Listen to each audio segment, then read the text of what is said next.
Добрый вечер, дорогие телезрители! В эфире снова программа News and Air. С вами я, Мария Крадышевская. Ну что, давайте начнем. В утреннем выпуске мы обещали, что встретимся с финалистом литературной премии Анной Пшенниковой, которая написала фантастическую историю для подростков «Миссия спасти Землю». И исполняем наше обещание. Сегодня Анна у нас в гостях. Привет еще раз, Анна. Давай, расскажи нам, пожалуйста, о сюжете. Сюжет книги фантастический. Это приключение, фантастика. Начинается он как раз в декабре 2022 года. Когда книга писалась, это был 2020 год, и тогда это было небольшое будущее недалекое. Но сейчас это стало уже реальностью. Молодой человек, сотрудник Института космофизики, который стоит у нас на перекрестке проспект Ленина и Октябрьской. Этот молодой человек тестирует у себя в институте секретное оборудование «Ворота времени». И в ходе эксперимента попадает на 10 тысяч лет назад, в эпоху Голоцена, когда еще в Якутии были джунгли, ходили шерстистые носороги и пещерные львы. И там, естественно, у него случается много приключений и, конечно, любовная линия. Так, но об этом вы узнаете, если прочитаете книгу, что называется, да? А еще я знаю, что там есть кое-какие бонусы, фишки, да? Поделишься секретом? Конечно, основная фишка этой книги, она в том, что часть ее повествовательная, а часть – это квест. И то есть не просто двигается сюжет, а сам читатель его двигает. То есть он выбирает ходы какие-то в этом квесте, и в зависимости от своего выбора он попадает в ту или иную реальность.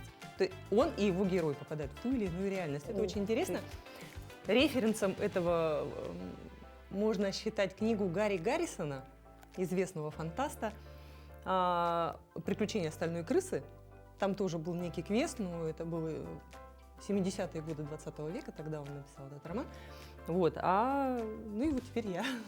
Это очень здорово. Слушайте, мне кажется, подросткам это должно, что называется, зайти, да? Да. Я думаю, что подросток и сам может играть, или родители с детьми могут проходить этот квест. Ну, по-моему, это интересно. Так, и еще скажи нам, пожалуйста, поделись секретом, будет ли продолжение? В общем, в конце этой истории, конечно, да, есть намек на то, что продолжение будет, потому что наш главный герой, его зовут Айсен Андреев, он как раз-таки, возвращаясь в свое будущее, оставляет свою любовь в прошлом. Естественно, им нужно соединиться. И вот как это будет? Ну, скорее всего, да, мне придется написать продолжение. Я же должна соединить влюбленных. Супер. Ладно, спасибо, что ты уделила нам минутку, забежала и рассказала. Мы тебя отпускаем. Счастливо. Забавными фотографиями зимних птичек-снегирей поделилась эколог Сардана Кривошапкина. Госинспектор частенько подкармливает своих маленьких друзей, поэтому они уже сознанием дела летят на ее кормушки и охотно лакомятся семечками. А к Новому году кормушки тоже нарядились.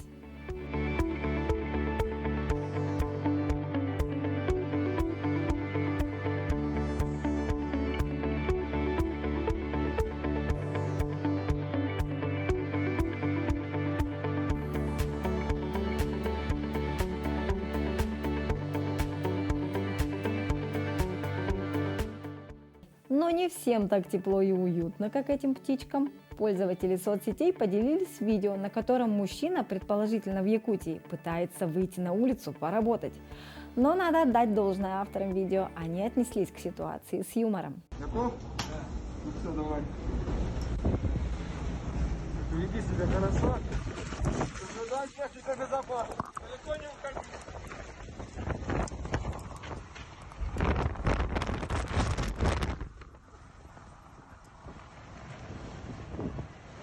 37 метров, я вам скажу, не шутки. Только в таком состоянии можно куда-то продвигаться. Но вообще находиться, конечно, в данном случае на улице небезопасно. Потом пытается куда-то пойти. Все, на этом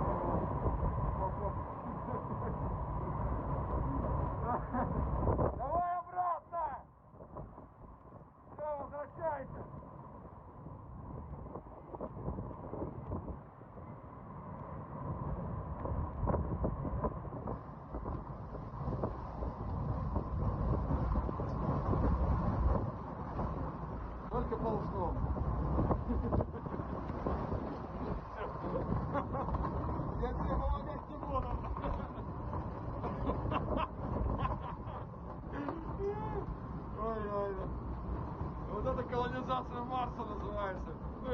мастера.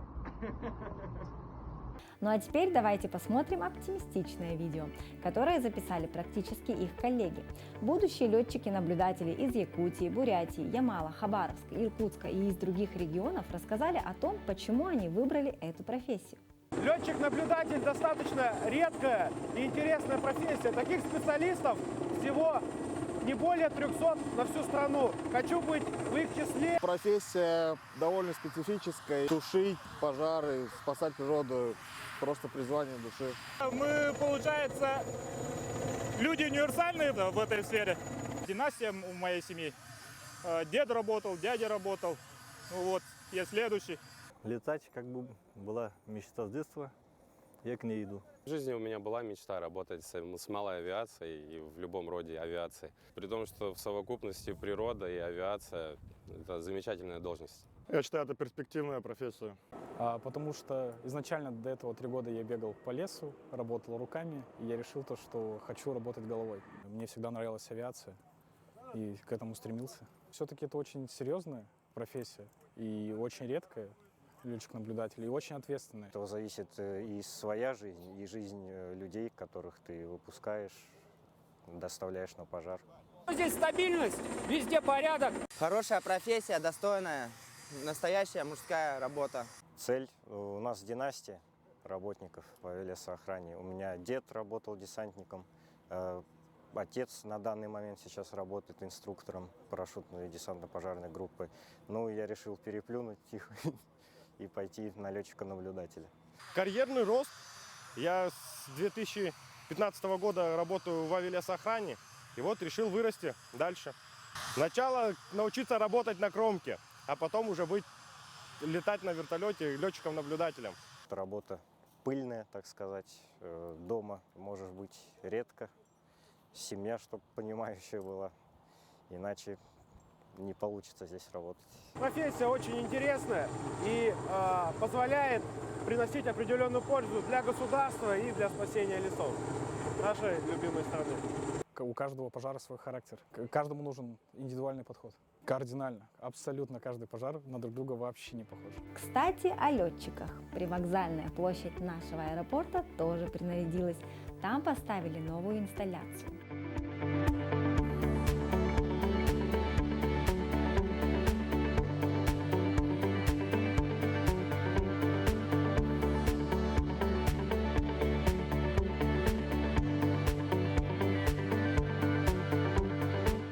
В селах республики тоже украшают площади и дворы. В этом году делают из снега фигуры, конечно же, кроликов. Жительница села Майя Татьяна Потапова сделала снежную поделку у себя во дворе на радость своим внукам. Там красуются зайчата всех мастей. А этот красавец уселся возле торгового центра «Алтан» в Намцах. Продолжая тему о новогоднем настроении, давайте посмотрим подборку фотографий новогодних игрушек из нашего детства, которые наверняка откликнутся теплом в каждом сердце.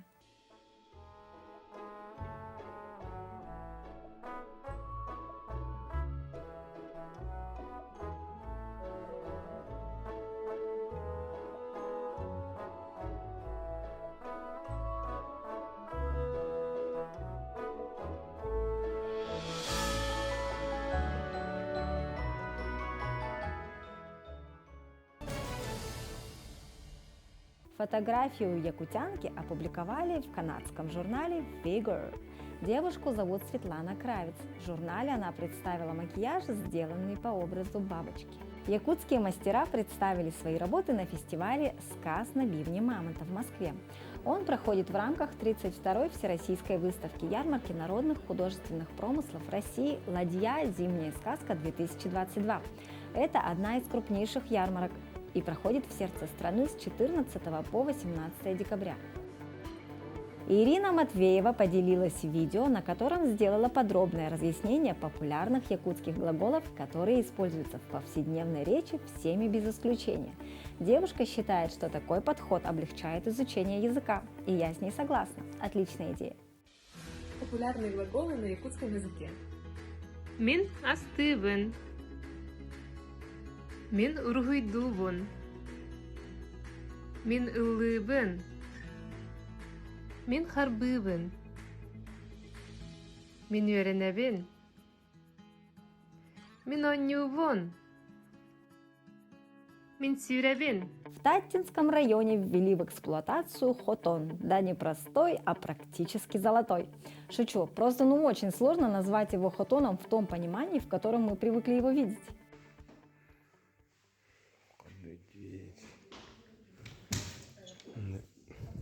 Туалет, санузел, раковина, раздевалка, стиральная, женский уже, туалет, душ, на раздевалку вот так. Буманна. Кухня. Питьевой фильтр дахта.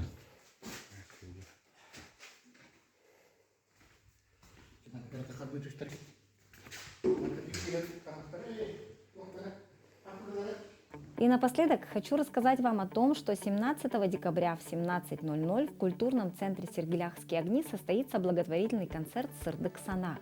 Все собранные средства будут переданы Антону Попову на лечение от злокачественной опухоли. В концерте выступят звезды эстрады, кроме того, по билетам будет разыграна лотерея.